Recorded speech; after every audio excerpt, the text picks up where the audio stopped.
The price of gold is about to crash. In this video I'm going to be explaining why the price is about to crash and also show you some examples. I'm also going to explain exactly how you can protect yourself from the coming crash and potentially benefit from it. Is now a good time to buy more?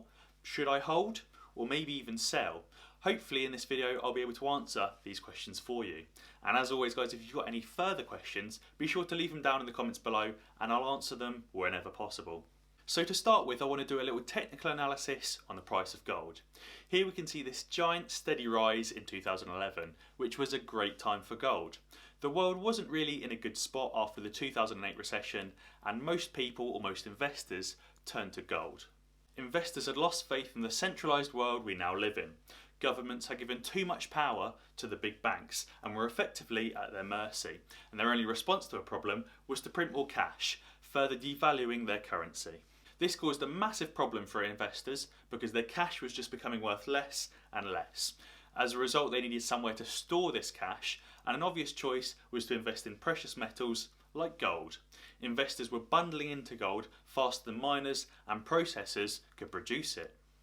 As a result, this massively spiked the demand for gold while also impacting the available supply, as the available supply was just getting bought up. As a result, the price of gold started to rise higher and higher until regular people, like you might find at a day job or just regular bin men down the street, also started investing in gold, sending the price into a bit of a frenzy. As the world started to recover after a near second recession in 2011, the world kind of went back to normal. People started selling off their holdings in gold to invest in the stock market again, and the regular people also sold their gold, therefore causing the price of gold to fall. The price of gold stayed flat in 2014 and 2015 and the start of 2016. The price of gold then started to rise around the time of Brexit because, well, what a mess that was, and then stayed flat until around 2019 when it started to rise again. The US and China were struggling to agree on trade deals.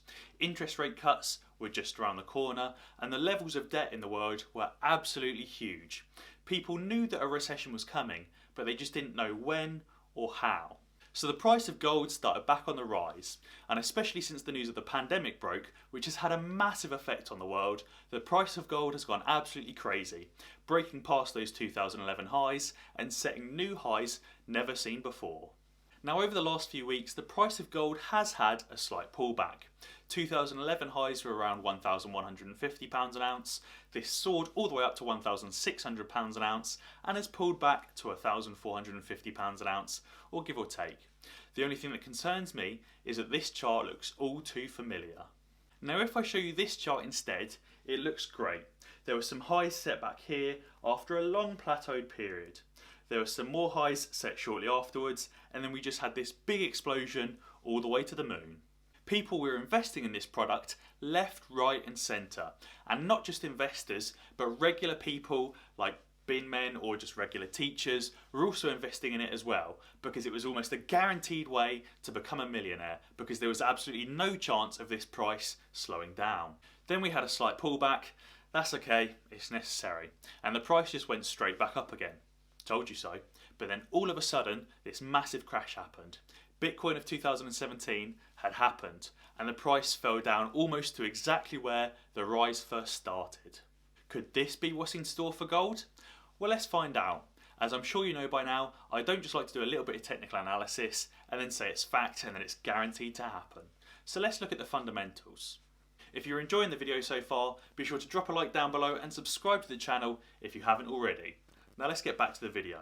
Firstly, let's talk about the supply and demand equation and talk about how this is going to impact the price of gold. Similarly to the video that I made last week about silver, the pandemic has impacted the price and the supply and the demand of gold massively. The available supply of gold dwindled during the pandemic because obviously the miners and the processors of gold weren't able to work. The demand for gold also shot up as a result of the stock market fall, and therefore the price of gold started to rise. But that was obviously back in March. Since then, lockdowns have started to be relaxed, the miners are back working, the processors of gold are back working, the stock market is absolutely flying. It's had a bit of a pullback in the last week, although it did rise over the last few days, and obviously it's much higher than pre-pandemic highs. And therefore the available supply of gold has started to rise. because more is being dug out of the ground and more is being processed. And the demand for gold has also started to fall because your regular investors have gone back to the stock market and are just investing there instead. If the price of the stock market continues on this upward trend, then the price of gold is going to continue decreasing and the gold bubble will slowly deflate. More and more investors and more money is going to go out of the gold market and back in to the stock market. I think the price of the stock market is going to largely depend on what happens with the global pandemic. In the UK, the infection rates have fallen from around 6,000 new cases a day all the way to about 1,000 or 2,000 new cases a day. So obviously the infection rates have slowed massively. In the US, the infection numbers did increase massively from 30,000 new cases a day all the way up to 70,000 cases a day, but has since actually reduced back down to about 30,000 cases a day. If the pandemic numbers do continue to reduce, then more and more people will go back to work, more and more people will become employed, unemployment will reduce, company earnings in the stock market are going to go up as people are obviously going to be working, earning money and then spending it, and therefore the stock market is going to go up as well. But right now I just think that there are so many unknowns with the global pandemic. What are the long-term health implications of the virus? What about future immunity? Could the virus mutate and reinfect people that have already had it? Will a cure completely eradicate the virus like smallpox or polio, which haven't really been seen in the Western world for years and years? Or will it be something that keeps coming back, like the annual sick bug, for example? Could it spread back to countries that have gotten rid of it just as easily as it entered in the first place? Now, unfortunately, I'm an accountant and not a top scientist, so I have absolutely no idea about any of this. But I do think it's something that we definitely need to consider in the long term. I think we also need to consider just how many people are behind on their rent payments or their mortgage payments, and also the likelihood of further economic stimulus, which will obviously impact growth and economic recovery. If the pandemic does start to get worse and the infection rates go back up, there could definitely be a chance of a second lockdown, and a second lockdown would almost certainly cause a second crash in the stock market. And obviously if the stock market crashes, well, the price of gold will boom. But at the moment, from the data currently available, it does look like the infection numbers are going down, and therefore the stock market will continue to recover and the price of gold will continue to fall. If you've made it this far into the video, be sure to comment the words worldwide lockdown so that I know that you've made it this far into the video. Something that I also think is really important to talk about is virtual gold and the problems that virtual gold causes. Obviously, in the world there's only a finite supply of tangible gold, but the price of gold is made up of both tangible gold and virtual gold, and therefore the tangible gold could be fully sold off, but the price of gold could still increase and decrease as a result of virtual movements. Since the start of time, around 187,000 tons of gold have been mined, and the world is currently mining gold at a rate of 9 tons a day. But there's around 1.3 million tons of virtual gold sold each year, which means that there's about 5,500 tons of virtual gold sold each day. So that means that 99% of virtual gold that's traded every single day is basically imaginary because it doesn't have any tangible form. But that also means that it has no legal title and that no one really owns it because it doesn't exist. And that's a massive problem. But why? All of this virtual gold trading is effectively inflating the price of gold. It's kind of in a way like order spoofing, which is where someone places a fake order to increase or decrease the price of something and scare off the other investors. But what I find really worrying is the transparency of the reporting of the actual tangible gold. The LBMA, which stands for the London Bullion Market Association, are who report on the tangible gold for the banks. The LBMA, alongside the Bank of England, report the daily tangible holdings of the banks 3 months behind. So they don't do daily reporting and inform everyone of the holdings the same day.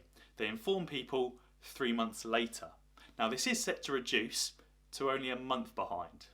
On top of this, the CFTC, which is the Commodities Futures Trading Commission, has found a number of the big banks guilty of manipulating the price of silver and the price of gold. They've recently found Scotiabank guilty and they face a $60 million fine for manipulating these prices in August 2020. 6 traders from JP Morgan have also been charged with manipulating these same prices. Now this is obviously a big problem because it could become similar to the credit default swap crisis of 2008, where at any one time the market for credit default swaps and synthetic CDOs were about 20 times as big as the market for actual collateralized debt obligations. Now obviously the market for gold isn't quite as bad as this and isn't quite the same, but I'm just saying that it could be on that same path. So what should you do if you're currently invested in gold or you're thinking about investing into gold? Well, firstly, I think that there's absolutely nothing wrong with taking some profits. Could the price of gold go higher than it currently is? Absolutely. But also remember that when the pandemic is finished and the stock market goes up much higher than it currently is, the price of gold will come back down. Because obviously gold is only seen by a lot of people as a temporary store of wealth when other investments aren't performing as well as they could be or should be. So you could take some profits now, you could take some more profits a few months later, and you could take even more profits 6 months from now.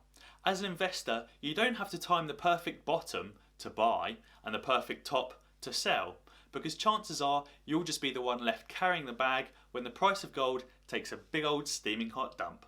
You could even enter the options market and the futures market and make some small trades betting against the price of gold in the future, so that just in case the price of gold does come down, you still profit. Or if you're currently only invested in ETF gold, maybe try and diversify and buy some tangible gold. Or if you're only invested in tangible gold, maybe buy some ETF gold as well. It's not going to hurt to have 2 different stores of gold. Or maybe, as a lot of tech stocks have been dropping recently, this could be a great time to take some of your gold profits and invest it back into the stock market in the hopes of a future stock market rise. I think diversification and taking some profits are both really important, because it allows you to lock in some of those paper profits to actual tangible profits and allows you to diversify your investment into other classes of assets as well, so you're not just putting all of your eggs into one basket. Ultimately, everything that goes up must at some point come back down, kind of like a cycle. Unless obviously you're invested in Amazon, in which case just carry on holding that bag all the way to the moon, because that one's never going to slow down. If you haven't already watched my video last week talking about silver, be sure to give that one a watch. And as always guys, if you enjoyed this video, be sure to check out some of my others. Alternatively, subscribe to the channel and ding the notification bell, because that way you'll be alerted when I upload a new video. Cheers!